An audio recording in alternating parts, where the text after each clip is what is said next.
Welcome to the BamCam podcast with Jack Burnett and Alison Castellano from Eater Financial Wellness, a financial advisory practice at RFG Advisory. In this podcast, we explore how life and financial well-being are intertwined. We'll look into areas concerning motivation and attitude, financial planning, investing, and much more. Our goal is to empower you with the information and resources you need to help manage your money and strive toward the life you've always wanted. So sit back, relax, and join us on this journey of uncovering your true self and achieving financial independence.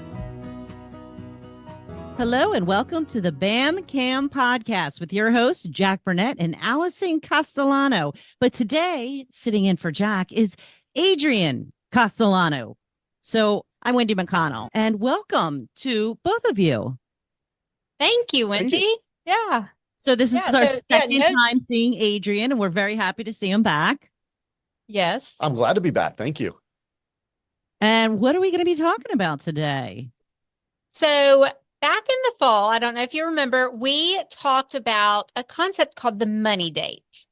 We actually recorded an episode about that. I think it was episode 10, if you want to go back and listen. But Dad and I came across this concept in a Wall Street Journal article and thought, yeah, that's a really interesting concept. And a lot of couples could benefit from this money date idea, an opportunity to get on the same page financially. And Adrian and I made a commitment to ourselves that this year we would go on quarterly money dates. So Monday night, we had our first money date, and we're going to recap it here for you today. Did you spend a lot of money on the money date? Well, we did go to a restaurant that's not in our normal rotation of restaurants and is a little nicer than some of our normal rotation restaurants. So it was a really nice dinner out, and we made sure to get a good drink. And then we were anxious to get home to our daughter, so we brought dessert home to go. We spent a little money, but as we'll get to in a little bit, we have been really good with our money and our number of dates out at restaurants and things of that nature over the last few weeks and months. And sometimes I feel like it's okay to invest in yourself, of course, and invest in your financial life. And so to treat yourself and to find a fun way to talk about money is not a bad thing. Just splurge, right? Okay. Yeah. Right. Yeah. So what did we discover on our money date? Get into the nitty-gritty. I want to hear all the details. We'll get to the details. Well, after we ordered and after we had a good drink in hand, we talked about things that we have done well in our financial lives in the past. So we talked about how we are both goal-oriented people. Do you want to expand? Yeah. Well, of course. So we've been really good just in the past of setting goals and trying to achieve these goals, whether they're really small, kind of not insignificant, but easier to obtain goals, or whether it's a larger goal that takes years and years to get to. Obviously, there's plenty of those in your financial world. And so we've been talking about this for weeks and months and now years in our past. And this was really the first opportunity for us to kind of go into this in a more casual setting and a fun setting, with it being a money date at a nice restaurant, and have a chance to kind of see how we're doing at our progress and how we're looking toward obtaining those goals. Mm-hmm. So early on in our relationship, one of the things I think about is Adrian, after we got engaged, we moved in together, and Adrian had some student loans and car loans that we wanted to kind of take care of. And we set a goal to pay those off really aggressively during that time that we were first living together. And we did that. And we were able to pay those things off before we got married. And so I think we've always been really good at setting goals, working towards goals, and achieving goals really from the get-go. So we kind of patted ourselves on the back for that. We talked about living within our means. We have done really well with that. Being a high school teacher, I did not come from this profession that made a ton of money. And I spent a lot of money going back into my classroom, providing for students that needed notebooks, paper, pencils, you name it. I was able to provide it for students. So a lot of my money even went back into my classroom. So we've done well with living within our means. And we've also done well with dealing with financial challenges. Our biggest challenge, I think, to date has been our infertility journey and our IVF journey. And we were able to pay for that without having to take out additional loans. And that was really, really challenging in our lives at the time. Especially for, going back to the goals that we mentioned with regards to paying off student loans and things of that nature. So starting out in our late 20s and now advancing through the 30s, that is difficult for a lot of people that age. And so I think we've done really well with obtaining those goals, setting kind of a path to achieve them. And then that's something obviously that will continue here over the next 5, 10, 20 years as we look ahead to future goals. Yeah. Yeah. So that was like our first little conversation. We talked about things that we've done well, that we're proud of ourselves for. And then we moved our discussion to focus on our goals specifically for 2024 and things that we want to do better with.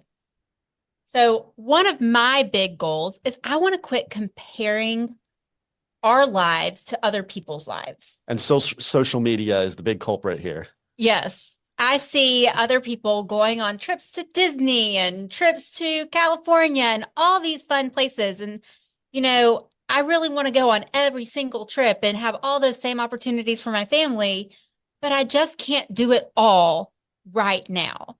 And so I really need to take a step back from social media in general, but also just take a step back and quit comparing, because our life is not everyone else's life. And to be honest, everyone probably puts the best 10% of their life on social media. Yeah, it gives an unrealistic expectation on what life is supposed to be, because that's exactly what you see. You only see the good for the most part. You don't see a lot of the day-to-day or the bad when it comes to social media. And so you see all these extravagant trips, all these great times being had, and you don't see all the nitty-gritty kind of stuff.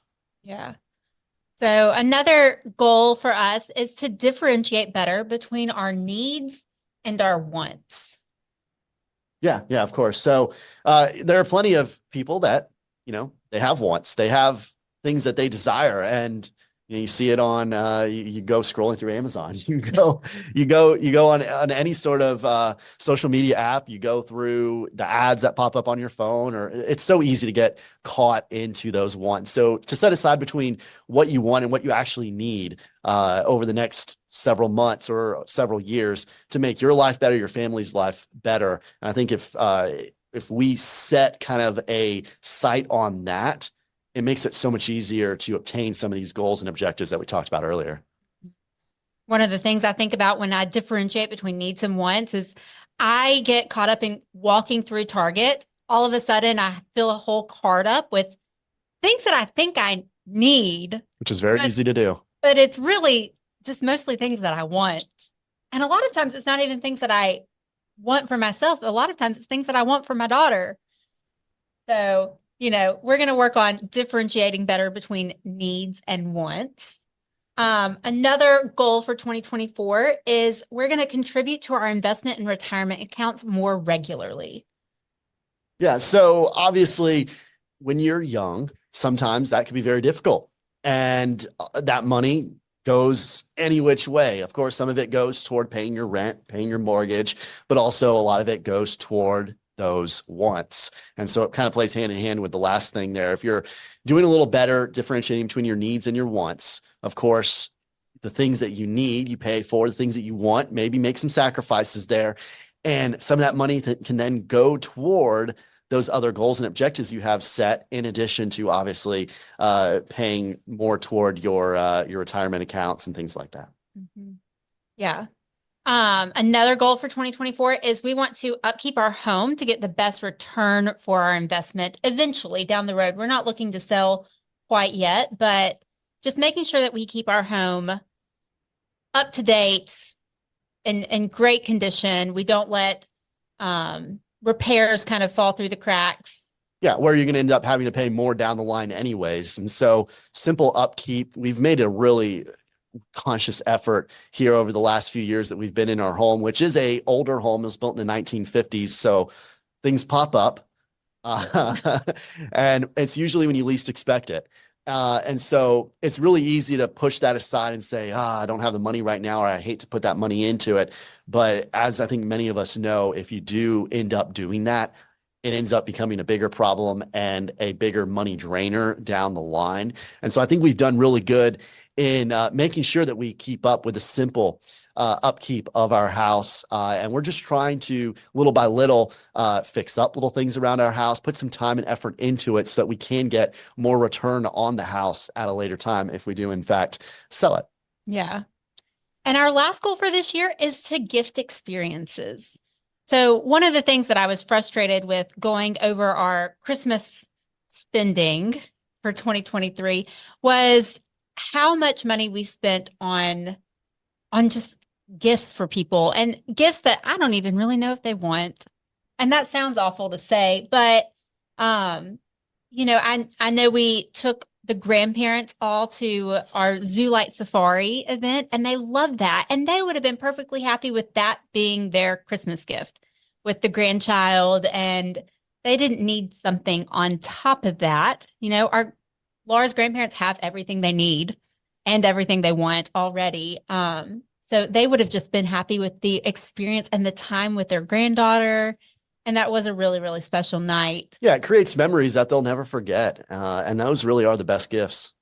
So we're going to be more intentional with our gifting this year and try to gift more experiences and not things. And it's not like we can't gift things, but I think a lot of people often fall into this trap of, okay, I have to spend this much money on these gifts that I may or may not like, or the people I'm gifting them to may or may not like, or may not ever use. Yeah. And so I think from at least our personal experience, those gifts of experiences end up being so much more enjoyable and memorable for a lifetime. Yeah. And I know as new parents, we were a little bit overwhelmed with the number of toys that Laura was gifted this year for Christmas. We were just like, oh my gosh, Please where stop does sending all of us this toys. go? The next baby is going to have all the toys they ever dreamed of having. Whether they like it or not. Yes, whether they like it or not. So we're still trying to figure out where all those toys go in our house. And we're still trying to figure out where some of the toys went. Yes. They are easy to lose, especially when they come in multiple little pieces. So it's even for our daughter next year, gifting experiences over things, I think will be a goal. Yeah. So, and then we moved on our conversation after we talked about our goals for 2024. We ended our money date by determining that our next money date would be in April. Yeah. So we're doing them quarterly. Mm-hmm. So we're going to do one in April. And what are we going to talk about in April? That's a great question. There are a lot of things that we do want to talk about. One of the biggest things for us is that we are looking to renovate our guest bathroom. And that is the bathroom that we bathe our daughter in. And she's almost 16 months. And it's hard because we don't have a bathtub in there. It's a shower. It was a converted bathtub into a shower now. And so we need to turn it back into a bathtub because we do not have a bathtub currently in our house. Yeah. So one of our goals between now and April is to get at least a deposit down for a guest bathroom renovation and kind of start that process, start working towards getting that taken care of. Hopefully we can complete that project in 2024, but at least get the first steps done before our next money date. What else did we say we were going to do before April? We also said that we were going to focus on our new normal. We've both left jobs recently, Adrian just this month. And so we have more time to spend together as a family, but we also are working to grow our business. So we're going to focus on our new normal. Yeah. It's obviously something that is not easy, going from the industries that we've come from to the industry that we are now moving into. It's a big drastic change for us. And so we're still getting used to that, and it's going to take some time, but we are excited. Yeah. The future is ours for sure. So, and then our last objective before April is to be very intentional with our shopping, still focusing on needs over wants. And I'm very proud of myself because I have not once opened the Amazon app on my phone this year. Yeah. So Amazon is losing money on me right now. Yeah. Well, I think they're doing just fine. There are plenty of things on Amazon, like I mentioned, that end up falling into our category of wants instead of needs. A lot of the things that we do need, we have done very well, I think, on setting those goals and trying to obtain them. Yeah. So that was our money date. Those were the things that we talked about. And overall, I think it was a really good experience for us. It was a good exercise. We've always really been on the same page, but I think this would be so beneficial for couples who maybe are not on the same page. Yeah, because it's a difficult topic. It's a difficult topic to talk about. And so I think by making it fun, making it something on the calendar, but that it's fun, it allows you to really look forward to this conversation instead of, like you've mentioned, you see some of the TikToks out there where the one spouse is just not looking forward to having the conversation. And so they come up with any excuse they possibly can to avoid it. And they're like mopping the kitchen floor with a toothbrush. Yeah. So this gives the opportunity to have an important conversation, but in a more enjoyable environment, in a more enjoyable setting. And I think it is important, at least quarterly, to do something like this. I think for us, we are in a good place. We are obviously really good with our money, and we like to talk about that with each other fairly often. But I know there are other couples out there that that might not necessarily be the case, or especially for one spouse over the other, they want to talk about it or maybe more willing to talk about it, whereas the other is not. And so this just gives that platform for the two of them to be able to talk about these somewhat more difficult conversations. Yeah. So, and talking about money doesn't have to be intimidating. No. And it doesn't have to be a confrontational topic either. I think a lot of times you have opposites attract in a relationship. And so you sometimes have a spender and a saver. And, in our relationship, I know who is who. And I am not typically the saver, but because we are goal-oriented and working together towards the same goals, I'm a little bit more of a saver than I used to be. It's a great opportunity to find that compromise between the two, because there are plenty of topics that will come up where you may not agree 100%. And so you do need to find that compromise. And this is the great platform to be able to find and establish that compromise and then work toward those goals over the next 3 months until your next money date, and then reevaluate and see how you're doing. Yeah. So we had a good time. Good conversation. We're looking forward to April. Yeah. Hey, Allison, I have to ask, how have you been able to stay off of Amazon? That is quite a feat.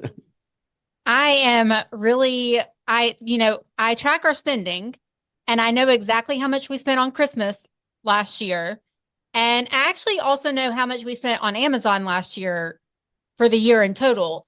And it was a little overwhelming, that number. And I was like, that's money that could have been put to better use. Yeah. Because I can't go through my house and be like, oh, I bought that on Amazon. I bought that on Amazon. I bought that on, I can't tell you what it all is. A very small percentage actually is useful. But it's, it was a large amount of money, and I'm not going to do that again this year. Well, that reminds me, my husband and I went on vacation in December, and we were putting everything on the credit card, then we'll pay the credit card off at the end of the month. And with about a day left in the vacation, I looked at the credit card and I said to him, whatever we've bought in each other for Christmas this year, that's it. Nothing else. We are done shopping. Because it just racks up so quickly. Oh, yeah. It does. Yeah. It does. Yeah. So it was funny because a friend of mine is doing dry January and no Amazon January. So these are maybe some things that you can think about doing to try and get your spending in check. Yes. Oh, I'm sure dry January is also a great idea to get some spending in check too. Then you just have to be careful come February 1st. Yes. Yes. Don't overdo it. Absolutely. Okay. Yeah. So how do people get in touch with you guys if they have questions? Yeah. So if people have questions or if they're on a money date and they find that they probably need the help of a financial advisor, they can get in touch with us. They can email us at info@eaterfw.com. That's eater, ITER, FW.com. All right. Sounds good. Well, thank you both for joining us today. And thank you for listening today. Please like, follow, and share this podcast with your friends. Until next time, I'm Wendy McConnell. Thank you for listening to the BamCam podcast with Jack Burnett and Alison Castellano from Eater Financial Wellness, a financial advisory practice at RFG Advisory. To get in touch with us, visit today's show notes or go to our website at www.eaterfinancialwellness.com. That's ITER financialwellness.com. And please click the follow button to be notified when new episodes become available. Content here is for illustrative purposes and general information only. It is not legal, tax, or individualized financial advice, nor is it a recommendation to buy, sell, or hold any specific security or engage in any specific trading strategy. Information here may be provided in part by third-party sources. These sources are generally deemed to be reliable. However, neither our guests nor RFG Advisory guarantee the accuracy of third-party sources. The views expressed here are those of our guest. They do not necessarily represent those of RFG Advisory, its employees, or its clients. This commentary should not be regarded as a description of advisory services provided by RFG Advisory or performance returns of any client. The views reflected in the commentary are subject to change at any time without notice. Securities offered by registered representatives of Private Client Services, member FINRA SIPC. Advisory services offered by investment advisory representatives of RFG Advisory, LLC, RFG Advisory or RFG, a registered investment advisor. Private Client Services and RFG Advisory are unaffiliated entities. Advisory services are only offered to clients or prospective clients where RFG Advisory and its representatives are properly licensed or exempt from licensure.